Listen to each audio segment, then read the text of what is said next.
Hello students, I Gopabandhu Meher, PGT Physics, OAB Pathar Chepa Balangir. Welcome you all to today's class on chapter Alternating Current. Let's see first today's class overview.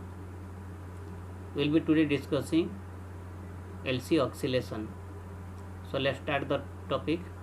For LC oscillations, a capacitor is fully charged initially and then connected it to an inductor having inductance L, as you see in the figure. So the capacitor contains let charge Qm, maximum charge Qm.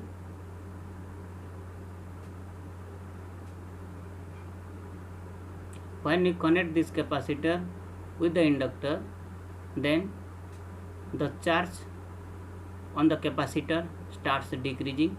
It means the capacitor starts discharging. As a result, some current will be set up in the circuit. This current increases when the charge in the capacitor decreases. Means the current set up I is equal to minus of dq by dt. Negative rate of flow of charge in the circuit means when the charge will decrease, then current will increase. So it takes the negative sign. Current will increase, it will become positive, it will increase when the charge will decrease. So due to this changing current, according to Lenz's law, some back EMF will be set up in the circuit, back EMF, which will try to oppose the change of the current or increase of the current. So this back EMF can be given as E is equal to minus L di by dt. Let's this equation 1. This formula you have read in electromagnetic induction chapter. Now applying Kirchhoff's voltage law, in the circuit, let at any moment the potential across the plates of the capacitor be V. So applying the Kirchhoff's voltage law, we can write minus L di by dt, which is our E, plus V will be equal to 0, because total change in potential in the circuit will be equal to 0. So this V is positive, E is our negative. Okay, minus L di by dt. Now putting the value of V here for the capacitor, so we can write this is equal to minus L d by dt. Now in place of this current, we can write this expression, which is our minus dq by dt. And how can we write the potential difference in the capacitor? We know in case of capacitor, charge developed at any moment is equal to capacitance into potential difference developed. So this V can be written as then Q by C. So now putting this value of V, we can write here plus Q by C, which will be equal to 0. Now this can be further written as, now this minus and minus will be multiplied, so it will be plus, and we can write L, then this will be second order derivative of the charge, so d square Q divided by dt square, and plus Q by C, this is equal to 0. Or by taking this L common, we can write d square Q divided by dt square plus Q by C, and when we take L common, so it will be then LC, and this will be equal to 0. Now putting 1 by LC is equal to omega naught square, we can write the equation as d square q divided by dt square plus omega naught square q is equal to 0, and this is the final equation, and this equation represents simple harmonic electrical oscillation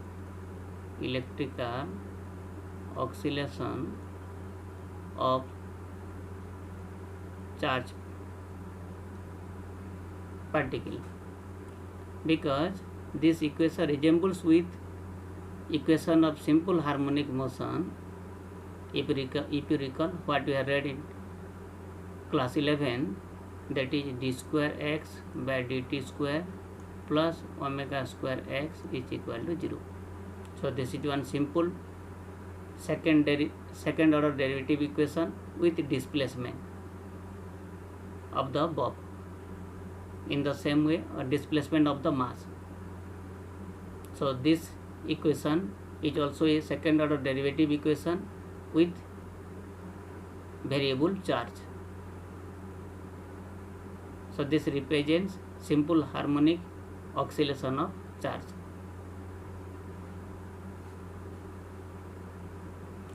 So the charge oscillates with frequency given by omega naught is equal to 1 by root over LC. So from here we can write omega naught is equal to 1 by root over LC, or we know omega is equal to 2 pi nu. So the frequency of the oscillation can be given as nu is equal to 1 by 2 pi root over LC. So this will be the formula for the frequency of oscillation of the charged particle. Next, the solution of the simple harmonic electrical oscillation can be given as Q is equal to Qm cos omega t. That means, so let this will be equation 2.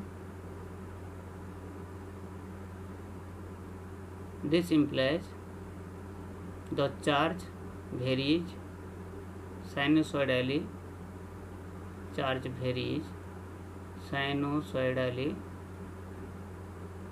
with time.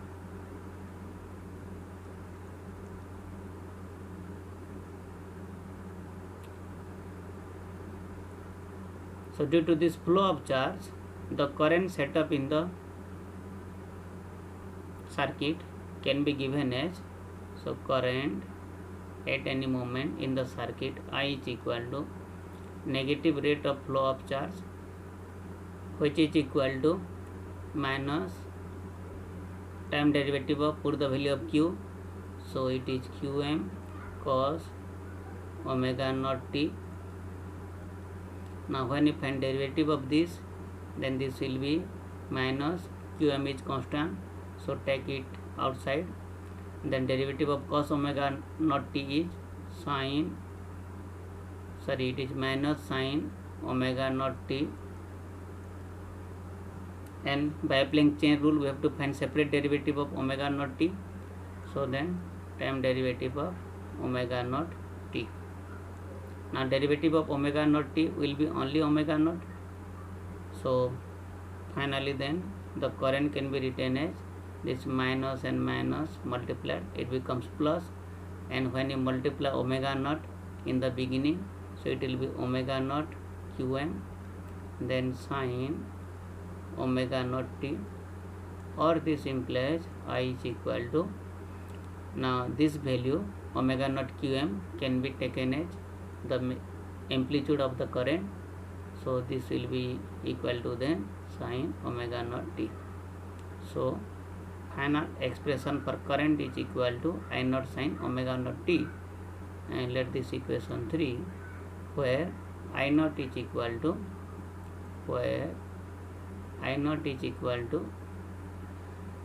omega naught qm.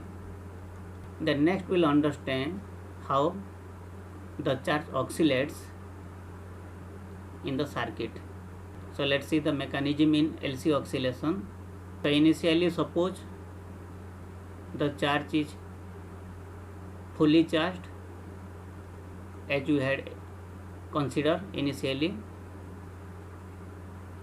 and that is connected to the inductor L. So the capacitor has energy in the form of electric field inside the capacitor, and there is no magnetic field energy in the inductor. So UB is equal to 0, because you know when current passes through the inductor, then the energy stored in the inductor in the form of magnetic field, and the expression for this electrostatic potential energy U is equal to Q square by 2C, which is known to you. This is charge stored, this is energy stored inside the capacitor, and UB is equal to the magnetic field energy stored inside the inductor, can be given as half L I square. When capacitor is connected to the inductor, after this the charge undergoes oscillation. Let time taken to complete the full oscillation of the charge is t. Then we can divide this whole cycle into 8 segments. So time taken for each segment can be taken as, for one segment then this will be t by 8. Okay, so we'll discuss the mechanism after the time duration of t by 8. When we connect the fully charged capacitor with inductor, then it starts discharging. So the charges decreases in the plate and some current passes there I. As the current passes through the inductor, then energy stored in the inductor in the form of magnetic field. Then a time comes after t by 8 time, at t by 8 time, the energy stored in the capacitor becomes equal to energy stored in the inductor. After that, again the charges decreases, the capacitor discharges, and after time of t by 4, the capacitor is fully discharged, so no charge is inside the capacitor. It means the electrostatic potential energy in the capacitor is 0, and at that moment the inductor has developed maximum potential energy, magnetic field energy. Okay, after that the energy in the inductor now starts decreasing, magnetic field in the inductor decreases, and this sets again current in the same direction as per the Lenz's law. Hence the capacitor again gets charged, but this time the opposite plate gets positively charged. Means if we take in the first case the plate 1 was positively charged, now the plate 2 develops positive charge. So when the magnetic field in the inductor decreases, a time comes the potential energy in the inductor becomes equal to electrostatic potential energy developed in the capacitor. After that again the cycle continues, and now the total magnetic field in the inductor becomes 0. So now the magnetic field in the inductor is 0 and the whole energy is stored in the form of electrostatic potential energy inside the capacitor. So U is maximum now. Now again the capacitor is fully charged, so this charge starts discharging, but this time in the opposite direction of the current as compared to the earlier cases. So in clockwise direction now the current moves. Again the inductor starts developing magnetic field, so potential energy stored there in the form of magnetic field. Then after time period of 50/8, the potential energy becomes equal to magnetic field energy in the inductor. The capacitor still starts decreasing until the charge in the capacitor is 0. So after time of 63/8, the capacitor is fully discharged and the inductor has developed maximum potential energy. When the inductor has maximum potential energy, now the magnetic field in the inductor starts decreasing, and hence again it sets current in the circuit to charge the capacitor 1. So the capacitor 1 gradually gets charged, so the electric energy stored in the capacitor increases, and a time comes the electrostatic potential energy of the capacitor becomes equal to magnetic field energy in the inductor, and this decrease of the magnetic field in the inductor continues till the capacitor is fully charged after time period of t, which completes one cycle, and this achieves the initial stage as we see in the figure.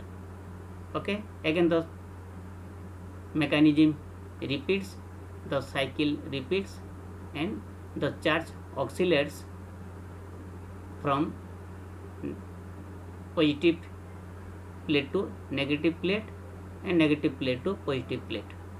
Okay, so this shows the mechanism of oscillation of charge in the inductor and capacitor. But this oscillation of charge in the capacitor and inductor does not continue forever, because this oscillation is not realistic one, means the oscillation will not last long due to two reasons. And what are those reasons? As the resistance in the circuit is not 0, so some energy loss will be there in the form of electromagnetic radiation. Or we know when resistance is there and current flows, then some heat is developed, and this heat developed is equal to given as I square RT, and the heat is nothing but one form of energy, that is our infrared energy. Okay, so there is some loss of energy, and due to this loss of energy, then some damping effect will be found on the charge, because the energy will decrease. So when energy will decrease, then less amount of current and less amount of charge will flow, and a time will come no charge will flow in the circuit, and the oscillation will automatically die.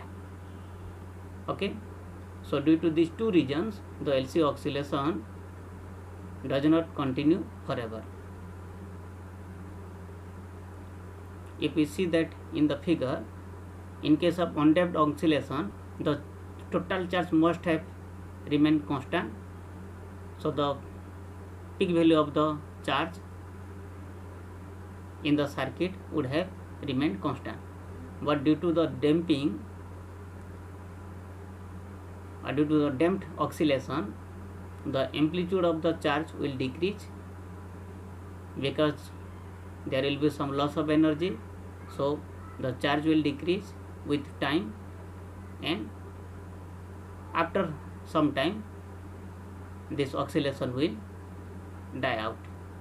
Then let's see what we discussed today. We understood that when a charged capacitor is connected to an inductor, then the charge starts oscillation with frequency f is equal to 1 by 2 pi root over LC. So this is 4 root over LC. Then the charge varies sinusoidally, we have seen, with time in the LC oscillation, and that can be given as Q is equal to QM cos omega naught t. And the LC oscillation does not last long because there is always some loss of energy during the LC oscillation in the form of radiation. So for today, this much student. I hope you understood LC oscillation. Till next lecture, bye.